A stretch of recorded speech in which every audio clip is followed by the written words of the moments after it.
राजा जनक के मंत्रियों द्वार राम लक्ष्मण का समाचार पाकर राजा दशरथ बड़े आनंदित हुए। धनुर्भाव की बात सुनकर तो उनके आनंद का ठिकाना न रहा। महल में जाकर उन्होंने सब समाचार रानियों को सुनाए। रानियां भी फूली न समाईं।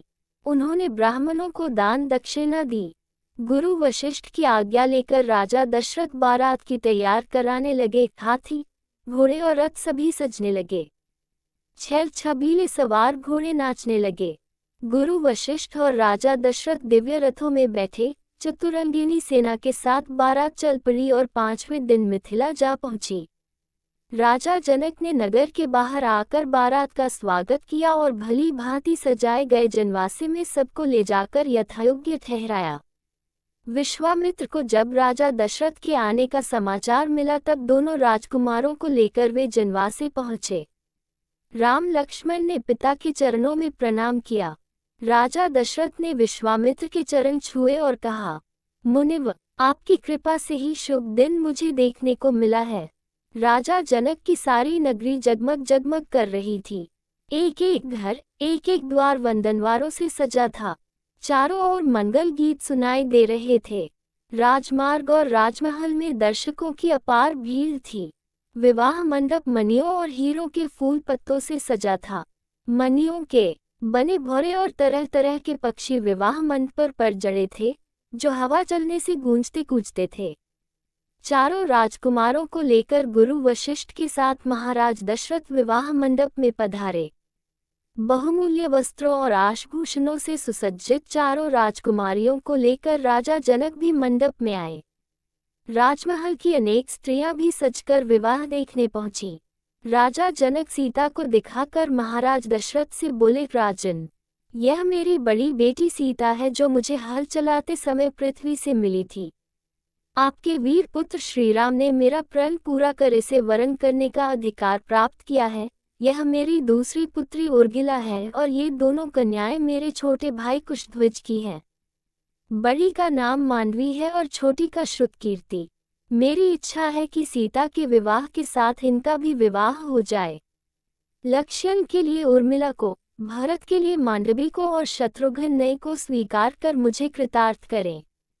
जनक के प्रस्ताव को राजा दशरथ ने सहर्ष स्वीकार कर लिया। तब अग्नि के सामने चारों कन्याओं को अपने अपने पतियों के हाथ में सौंपते हुए राजा जनक ने कहा कि इन कन्याओं को मैं तुम्हारे हाथ सौंपता हूँ। ये छाया की भांति तुम्हारे साथ रहेंगी। तुम इनका पाणिग्रहण करो। इनकी सब तरह से रक्षा करना तुम्हारा धर्म होगा। गुरु वशिष्ठ और शतानंद ने वेद मंत्रों के साथ विधिवत विवाह कराया। तब राजा दशरथ राजकुमारों और पुत्र वधुओं को लेकर जनवासे लौट आए। जनक ने कन्याओं और सब बरातियों को सुंदर उपहार दिए। राजा दशरथ ने भी सोने से सींग मढ़ाकर दूध देने वाली सहस्रों गायें ब्राह्मणों को दान में दी। दूसरे दिन विश्वामित्र ने आकर राजा दशरथ को बधाई दी और सबसे विदा लेकर वे अपने आश्रम को लौट गए। कुछ दिन तक जनक का आतिथ्य ग्रहण करने के पश्चात राजा दशरथ ब्रज के साथ अपने नगर को लौट चले। वे कुछ ही दूर गए होंगे कि सहसा भयंकर आंधी सी आए और उसके साथ ही क्रोध की साक्षात मूर्ति परशुराम फरसा और धनुष बाण लिए प्रकट हो गए। उन्हें देखते ही अयोध्यावासी डर के मारे अधमरे से हो गए और राजा दशरथ के तो होश ही उड़ गए। राम का रास्ता रोककर परशुराम बोले, राम, शिव के पुराने धनुष को तोड़कर तुम्हारा हौसला बहुत बढ़ गया है। मैं तुम्हारे अहंकार को चूर करूंगा। राजा दशरथ ने गिड़गिड़ाकर परशुराम से बड़ी अनुनय विनय की और राम पर अनुग्रह करने की प्रार्थना की। परशुराम ने दशरथ की बात सुनी अनसुनी कर दी और राम से फिर बोले, मेरे इस धनुष को चढ़ाओ। यदि न चढ़ा सके तो तुम तत्काल मेरे फरसे का आहार बनोगे।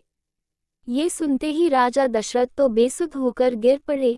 मनस्वी राम निर्भीकता से बोले, मेरा रूप आप देखना चाहते हैं तो देखें। उन्होंने परशुराम के धनुष बाण लेकर प्रत्यंचा चढ़ा दी और धनुष पर बाण रखकर बोले, मैं इस बाण से आपकी तपस्या का समस्त प्रभाव अभी नष्ट करता हूँ और भनारघात से आकाश में विचरण करने की शक्ति भी नष्ट करता हूँ। परशुराम हतप्रभ हो गए। उन्होंने राम की स्तुति की और आशीर्वाद दिए और यह प्रार्थना की कि तप का फल भले ही नष्ट कर दे, परंतु मनोगति नष्ट न करे जिससे मैं महेंद्र पर्वत पर लौट सकूं। श्री राम ने उनकी बात मान ली। परशुराम राम की प्रशंसा करते हुए तत्काल चले गए। परशुराम के चले जाने के बाद बारात आगे बढ़ी। बारात के पहुंचते ही अयोध्या में घर घर आनंदोत्सव होने लगे। गलियों में शंख और मृदंग की ध्वनि गूंज उठी। स्त्रियों ने मंगल गान किए और फूल बरसाए। रानियों ने पुत्रों और पुत्र वधुओं की आरती उतारी। उस समय राजा दशरथ के भवन की शोभा देखते ही बनती थी। राजकुमार शील गुण संपन्न पत्नियां पाकर बड़े प्रसन्न थे। सीता जी के अनुपम रूप, गुण और सेवा से श्री राम और सास ससुर सब प्रकार से संतुष्ट थे।